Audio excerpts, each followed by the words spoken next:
Habari za wakati huu msikilizaji na mtazamaji wetu popote pale ulipo duniani, karibu katika makala Weekend kupitia Auba Swahili. Leo tutaufungua ukurasa wa makala zetu kwa kutazama upande wa kutafuta riziki ughaibuni. Alitulaza chini, alikuwa hakuna matandiko, hakuna kitanda, alitoka katufungia kwa nje, akaravia tungoje atatupeleka airport. Simulizi ya Agnes inatukumbusha gharama ya ndoto za wafanyakazi wa nyumbani Mashariki ya Kati. So it's quite ridiculous that we have a production of the oil but we can't refine it. Lakini pia, je, Afrika imeamua kujifadhili yenyewe? Tunaiangazia ripoti ya shirika la fedha la Afrika na mpango kabambe wa Aliko Dangote kutanua himaya yake Afrika Mashariki.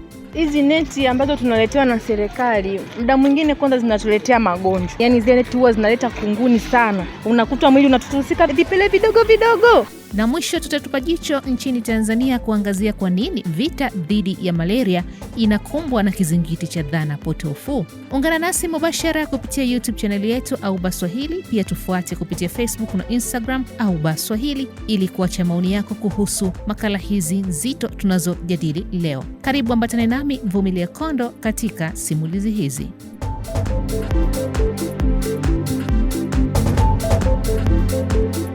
Tunaanzia nchini Kenya ambako mamia ya wanawake wanaondoka nchini humo kwenda Saudi Arabia kutafuta maisha bora. Mara nyingi hujikuta kwenye mazingira ya ukatili na unyanyasaji. Mmoja wa waathirika hao ni Agnes. Safari yake ya kutafuta maisha bora iligeuka kuwa jinamizi la mateso mikononi mwa mwajiri wake. Mwandishi wetu Diana Wanyonyi akiwa mjini Mombasa ametuandalia makala hii inayochunguza donda hili ndugu la ubaguzi na ukatili ughaibuni.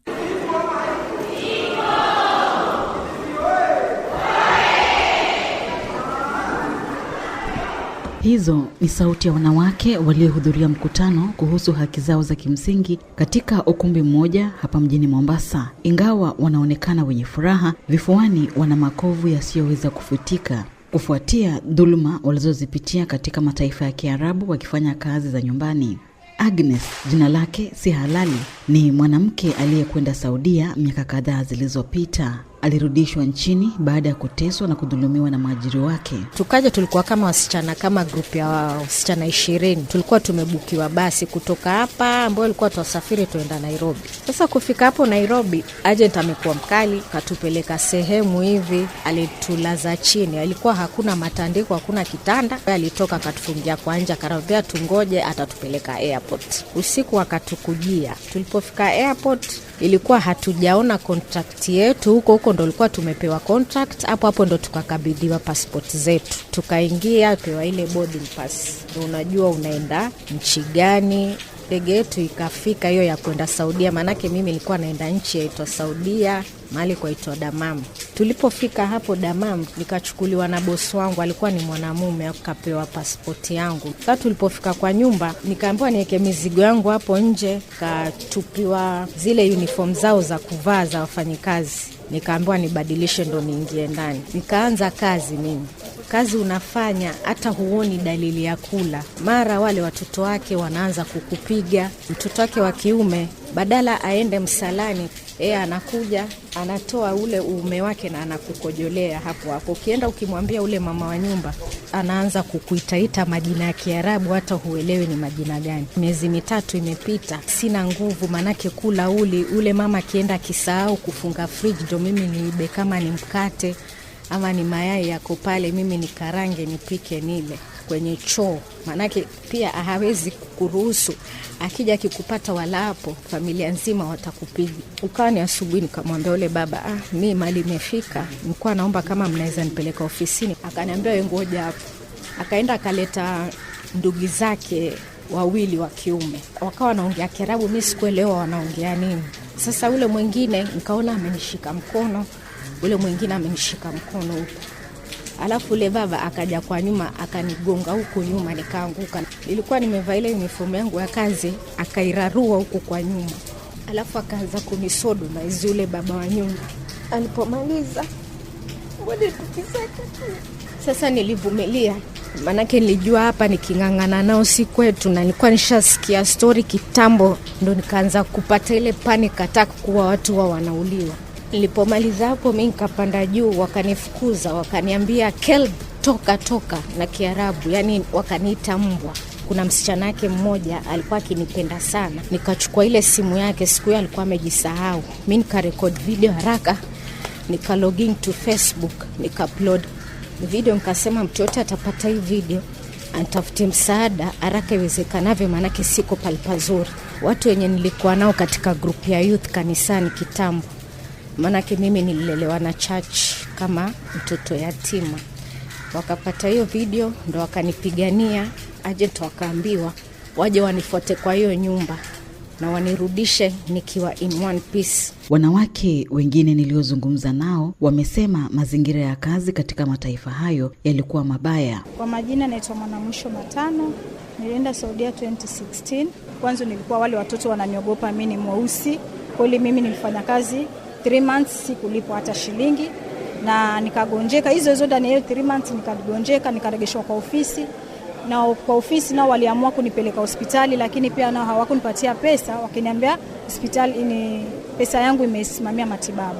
Kwa hiyo nilitoka kule nikiwa sina hata shilingi. Musa Hassan ni mmiliki wa kampuni ya mawakala kutoka Kenya inayopeleka wanawake kufanya kazi ya nyumbani nchini Saudi Arabia. Hapa kutrain wasichana kule nini wafanye nini wasifanye. Sisi wenyewe tukiwatrenisha. Shida inatokezea, msichana unatoka hapa unakubali mshahara wa 800. Kule kuna wasichana ambao wametoroka kwa matajiri zao, ambao ukitoroka kwa tajiri ushatoka kwenye ile system yao, hawakusimamia hospitali, hawakusimamia ticket, hawakusimamia, na wao wenyewe wanakuripoti kwa foreign affair yao kule. Mimi naweza nikakwambia ni 70% ya wasichana wamejenga Malindi, Mombasa, Kakamega. Mimi nimepelekwa kwa system nzuri na system ambayo haina udanganyifu. Ukienda kisawasawa kwa tajiri, kija kwa ofisi umelalamika, wabadilishwa tajiri, ama haiwezekani utoke ukimbie polisi. Zainab Kombo, afisa kutoka shirika la Amnesty na aliye pia wakili, amesema wakati imefika kwa serikali ya Kenya kuweka sheria madhubuti ya kuwalinda raia wake ili kuhakikisha hawanyanyaswi. Ripoti hii inaangazia dhulma walikuwa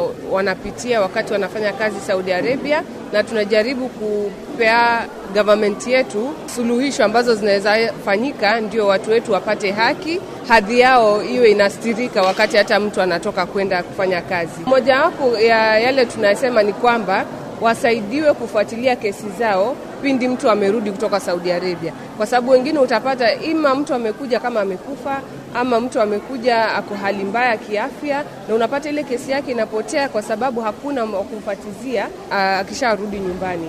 Pili, tunawaambia kwamba waongeze maofisi Saudi Arabia. Vile ilivyo sasa hivi ofisi ni 2 peke yake, na wakati mwingine unapata ukipitia dhulma inabidi usafiri hadi siku 2 kufikia consular, ambayo tunasema inaleta shida kubwa, kwa sababu wale wengine ambao wako katika dhulma, wengine wamepokonya simu, amepokonya passport, so hana ile njia ya kuwa atapea malalamishi yake. Pia tunasema waweze kufanya mbinu mpya za kuwezesha watu waweze kuripoti bila kujulikana, na pia tunawasisitiza serikali kwamba wafanye uhamasisho ya kuwa watu watakuwa wakitoka Kenya wanajua pia lugha ya Kiarabu.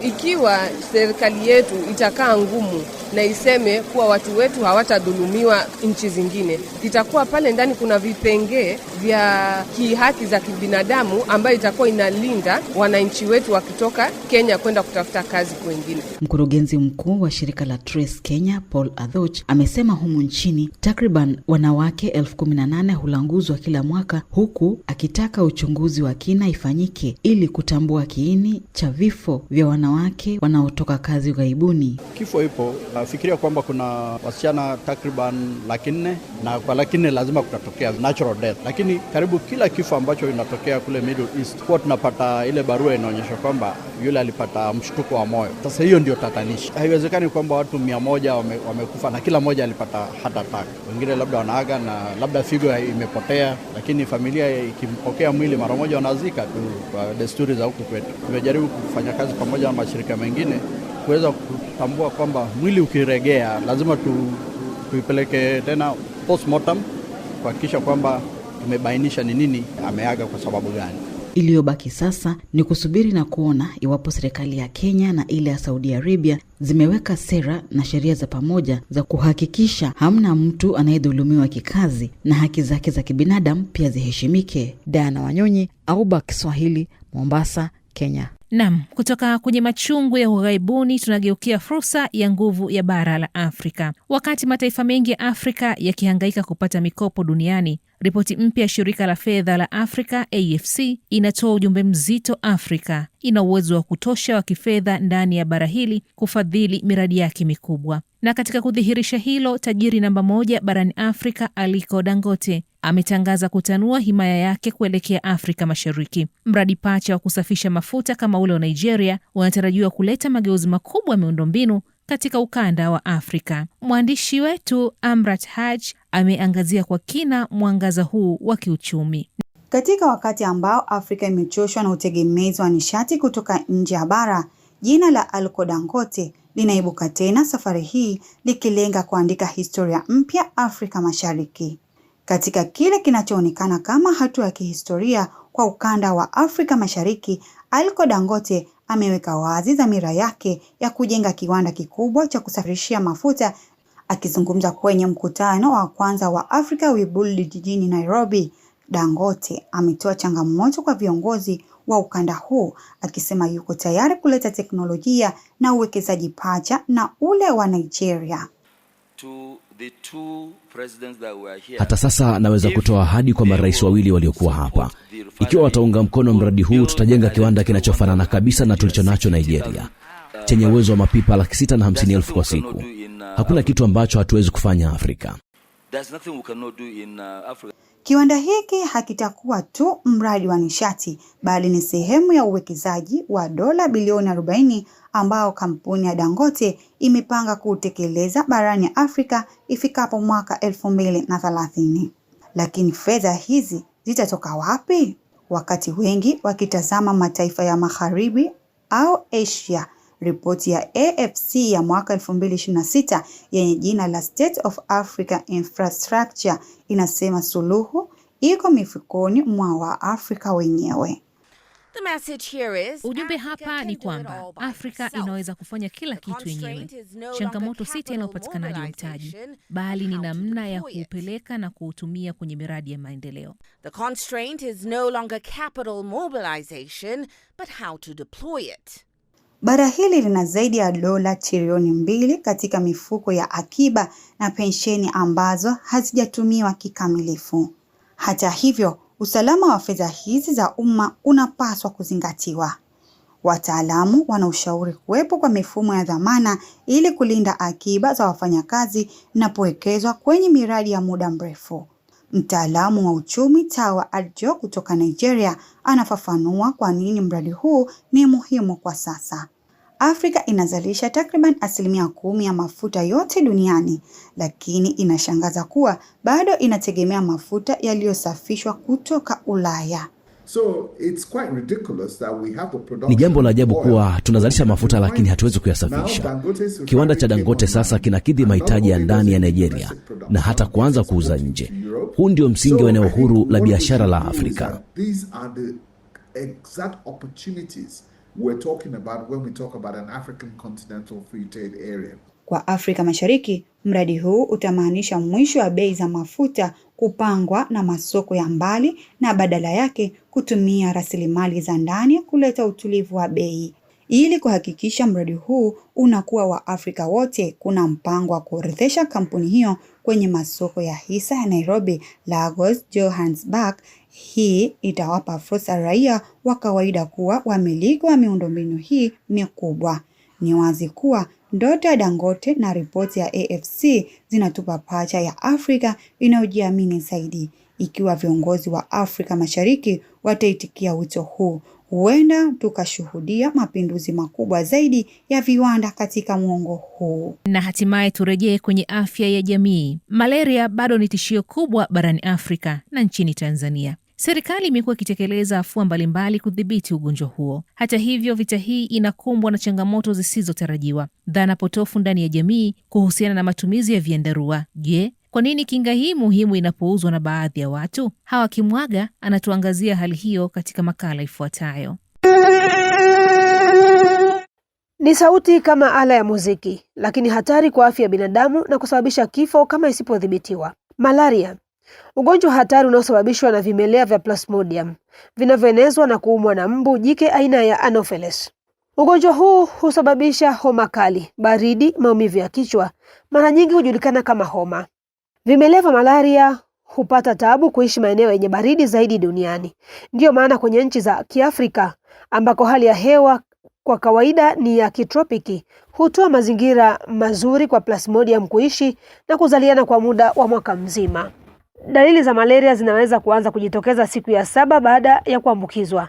Dalili za awali ambazo ni kawaida kujitokeza ni pamoja na homa, kutetemeka, maumivu ya kichwa, kichefuchefu, kutapika, maumivu ya misuli. Dalili kali zaidi zinaweza kujumuisha figo kushindwa kufanya kazi ghafla, mapafu kujaa maji, kifafa na kadhalika. Toleo la mwaka 2022 la ripoti ya malaria duniani linaonyesha kuwa licha ya usumbufu katika huduma za kinga, nchi nyingi duniani zimeweza kudhibiti hali ya kuepuka kuzorota zaidi kwa udhibiti wa malaria. Ilikadiriwa kuwa kulikuwa na vifo 619,019 vya malaria duniani mwaka 2021 ikilinganishwa na vifo 625,025 katika mwaka wa kwanza wa janga la COVID-19 mwaka 2019. Kabla ya janga kuanza, idadi ya vifo ilikuwa 505,068. Kesi za malaria ziliendelea kuongezeka kati ya mwaka 2020 na 2021, lakini kwa kasi ndogo zaidi kuliko ilivyokuwa kati ya mwaka 2019 2020. Jumla ya kesi za malaria duniani ilifikia milioni 247 mwaka 2021 ikilinganishwa na kesi milioni 245 mwaka 2020 na milioni 232 mwaka 2019. Ripoti ya World Malaria ya mwaka 2025 inaonyesha Tanzania ni miongoni mwa nchi zinazoongoza kwa vifo vya maambukizi ya malaria duniani licha ya juhudi kama usugu wa dawa, mabadiliko ya tabia ya nchi na uelewa mdogo wa jamii zinazoendelea kuathiri mapambano dhidi ya malaria nchini Tanzania.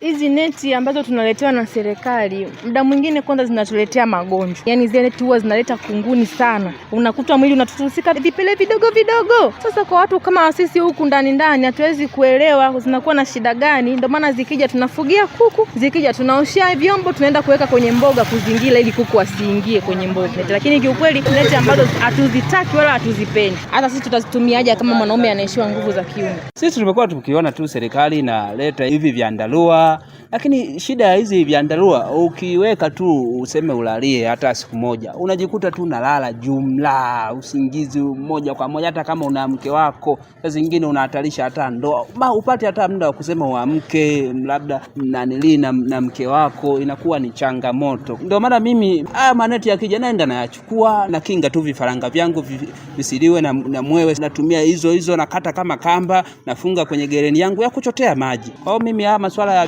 vyandarua sio mpenzi wa hizo mambo.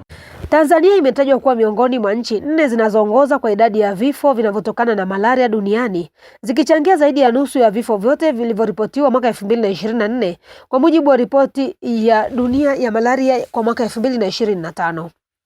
Kwa mujibu wa ripoti hiyo, kati ya vifo 600,000 vilitokea kwa mwaka 2024, Nigeria ikiongoza kwa 30.3% ya vifo vyote, DRC 11%, Niger 5.8% na Tanzania ilikuwa na vifo 4.3%. Utekelezaji wa afua mbalimbali unaendelea licha ya kukumbwa na mila hizo potofu, lakini hapa Daktari Patrick Bilikundi ambaye ni bingwa wa magonjwa ya ndani hospitali ya rufaa ya mkoa wa Tabora Kitete anasema hakuna uhusiano wowote kati ya matumizi ya chandarua na upungufu wa nguvu za kiume, kama ambavyo wanaume wamekuwa wakipinga kutumia chandarua kwa madai kuwa kinachangia kupungua kwa nguvu za kiume. Kisha joto si kinapunguza nguvu za kiume, si kinaua mapafu. Hizo tu ni imani za tunaweka kwenye amri ya imani potofu za jamii. Scientifically hakuna such evidence. Ni kiumuhimu katika moja ya njia za kujikinga na maambukizi ya malaria, wale kujikinga na wale chandarua ni moja ya njia ambayo imethibitishwa. Tanzania imeorodheshwa kama nchi yenye maambukizi makubwa barani Afrika, ikichangia takriban 3.3% ya visa vyote vya malaria duniani na karibu 4.3% ya vifo vinavyotokana na malaria. Ripoti hiyo imeonyesha takriban 93% ya Watanzania wanaishi katika maeneo yenye maambukizi ya malaria. Mwaka 2022, ripoti hiyo ilionyesha kuwa mkoa wa Tabora nchini Tanzania ndio kinara wa maambukizi kwa kuwa na 23%, kama anavyobainisha mratibu wa malaria mkoani humo Dr. Nasoro Kaponta. Sisi Tabora, kwa mujibu wa utafiti uliofanyika mwaka 2022, yani Tanzania Health Demographic Survey ya mwaka 2022 ilithibitisha kwamba Tabora ikiwa na kiwango kikubwa cha maambukizi ya ugonjwa wa malaria kwa 23.4%.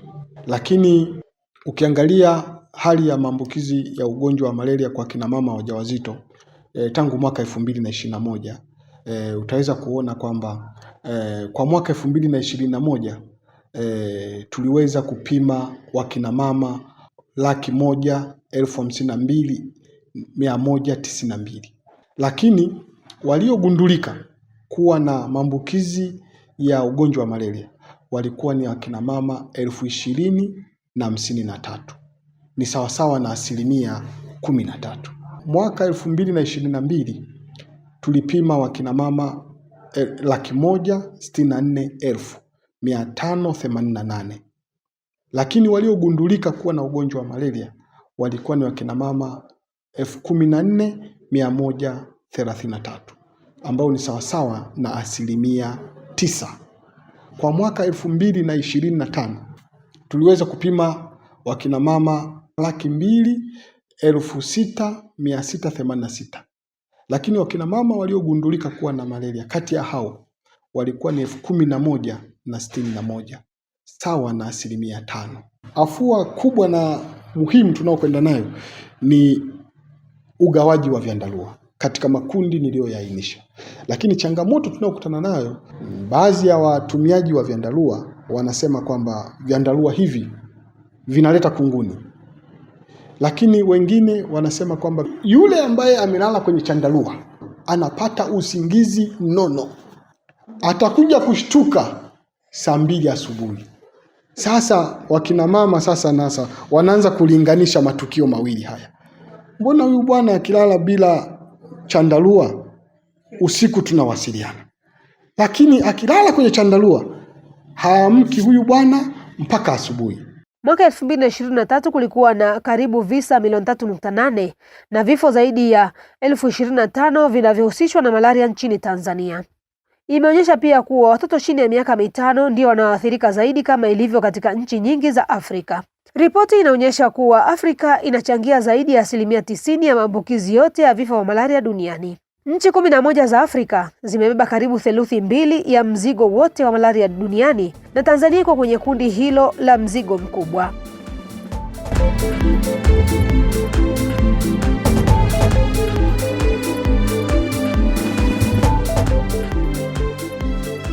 Na msikilizaji, kutoka kwenye kilio cha Agnes kule Saudi Arabia, nguvu ya kifedha ya Afrika na miradi ya Dangote hadi kwenye mapambano dhidi ya malaria nchini Tanzania, hiyo ndiyo imekuwa safari yetu ya leo. Kumbuka unaweza kurejea makala hizi zote na nyingine nyingi kupitia YouTube chaneli yetu Auba Swahili. Shiriki nasi maoni yako kupitia Facebook na Instagram ya Auba Swahili. Mimi ni Vumilia Kondo, asante kwa kuwa nasi tangu mwanzo hadi tamati. Nikutakia wakati mwema na endelea kufurahia vipindi vyetu. Kwa heri.